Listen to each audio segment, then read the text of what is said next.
Hi, my name's Anthony Chirico, and welcome to this advanced topic on acceptance sampling. Today we're going to be talking about the Poisson distribution and its application to complex parts and assemblies. In October of 1969, Harold Dodge issued his third paper in a series of 4 papers on the evolution of acceptance sampling plans.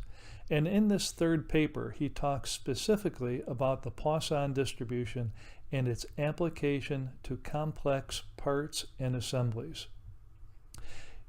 He reveals that the earlier sampling plans based on the binomial distribution, which rated in terms of proportion nonconforming, were really not applicable to these complex parts who have so many opportunities for nonconformance versus simple parts where there may be only a few characteristics to be concerned about. So on the one hand, we have the simple part, which may be produced in very large volumes, but only has a few characteristics.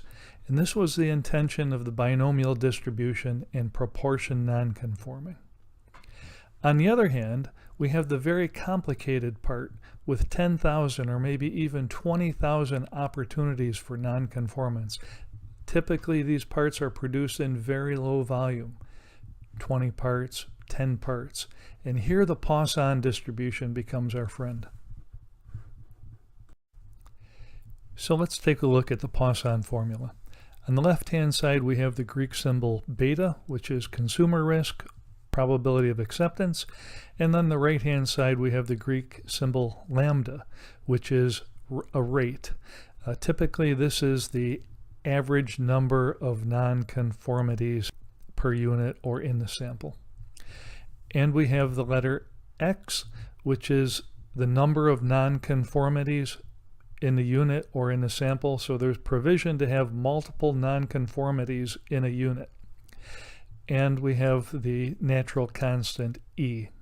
This is the formula for the Poisson distribution, and we're free to define a sample in whatever way we like. It could be a single unit, it could be 3 pieces, it could be 10 pieces, as long as we're consistent through that application. So now let's try to bring this to life. Let's suppose that you have this particular part that you're manufacturing. Maybe you're designing a new process. And there are really over 10,000 opportunities per unit for some kind of a failure or nonconformance. And at first sight, it looks as if the nonconformance keeps changing. Sometimes it's the size of a hole, sometimes it's the location of a feature, sometimes it's a roundness or a straightness or a perpendicularity. There's so many different opportunities, and it appears to you that it's like trying to hit a moving target. It appears to be out of control, but is it really?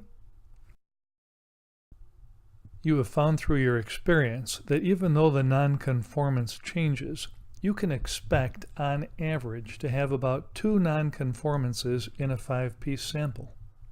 Now this is all the information that's required in order to use the Poisson distribution. Its beauty lies in its simplicity. So using the formula that we described earlier, you can see that the probability of getting 6 nonconformities or 7 or 8, anything 6 or beyond cumulative is only about 2%.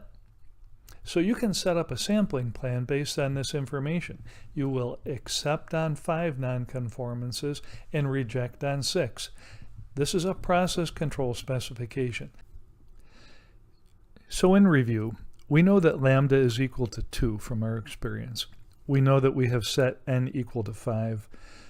Lambda is equal to n, the sample size, times p, which is a proportion nonconforming.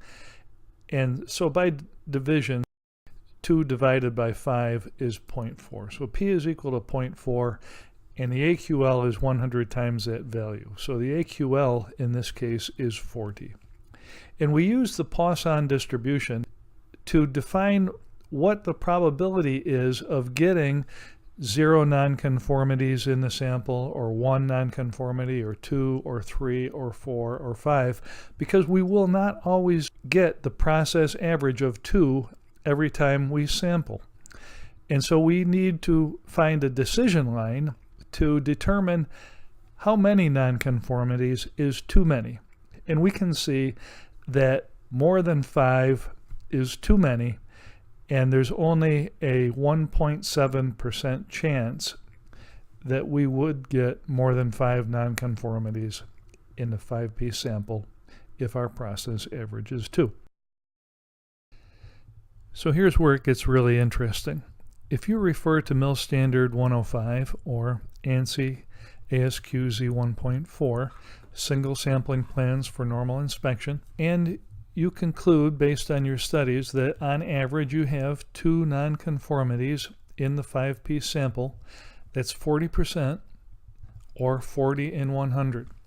And if you read the small print in the specification, you'll see that the AQL levels less than 10 are in terms of proportion nonconforming. They follow the binomial distribution. But AQL levels greater than 10 are in nonconformances per 100 units. They follow the Poisson distribution. And now for validation purposes, if you look at code letter C, which is the 5-piece sample, and you follow that across, and underneath AQL of 40, you will see accept on 5, reject on 6 nonconformities in your 5-piece sample.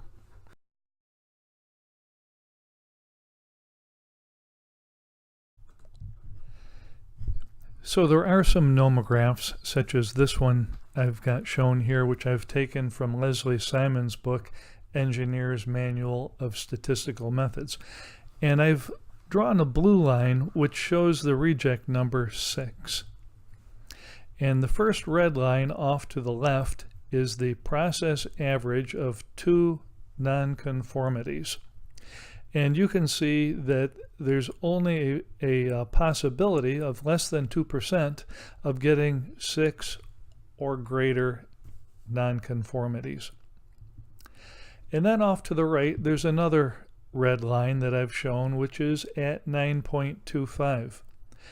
And where this intersects the blue line, which is the possibility of getting 6 or fewer nonconformities, would be 10%. So this is just another way of trying to illustrate and tie together the direct calculation of the Poisson, this nomograph, which is very illustrative, and the Mill Standards operating characteristic curve. And then finally, I've developed the operating characteristic curve for lambda is equal to 2, acceptance number of 5, and our 5-piece sample. I've developed this curve using Leslie Simon's nomograph. You could calculate directly using the simple Poisson formula if you like.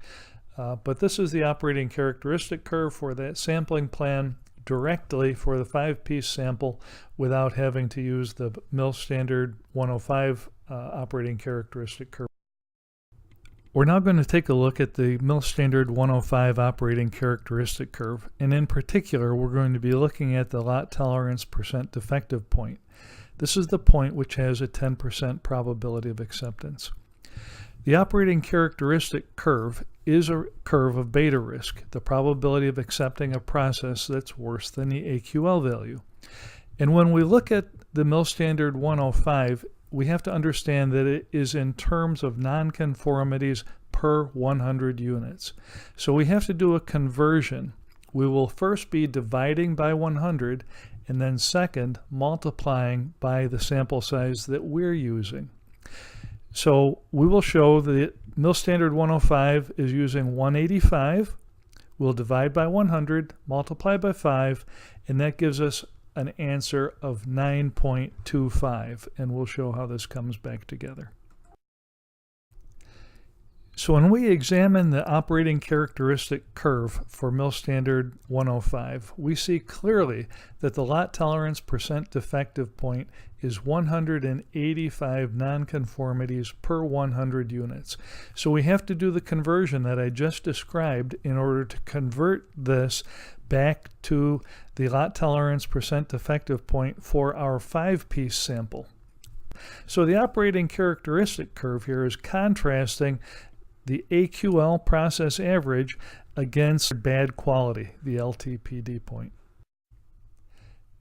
So in summary, the Poisson distribution is perhaps one of the most important distributions for manufacturers of complex parts and assemblies, manufactured in low volume.